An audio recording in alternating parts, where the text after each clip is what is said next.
Az első véradás előtt nagyon féltem, bevallom férfiasan őszintén, nem tudtam, hogy mire számítsak, de nagyon könnyen ment, viszonylag gyorsan, meglepően gyorsan. Én gondoltam, sokkal többet itt fogok ülni, abszolút fájdalommentes volt, tehát aki attól fél, hogy itt valami óriási fájdalmat fog érezni, teljesen vidám környezetben, nagyon gyorsan lezajlott az egész folyamat, rekordidő alatt lefolyt a vérem, mert sokat ittam, úgyhogy igyatok sokat, abszolút fájdalommentes, és megmentesz vele 3 életet, úgyhogy hajrá!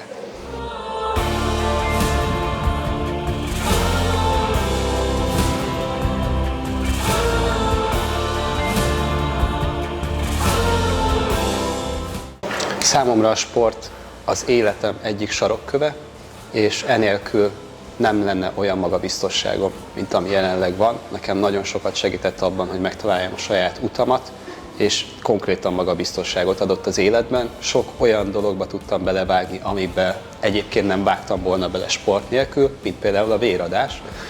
Úgyhogy, mivel első véradó vagyok, úgy gondoltam, ha én meg tudom emelni a 200 kilót, akkor ezt is meg tudom tenni. Úgyhogy eljöttem, vért adtam, túléltem, és remélem megmentek vele valakit.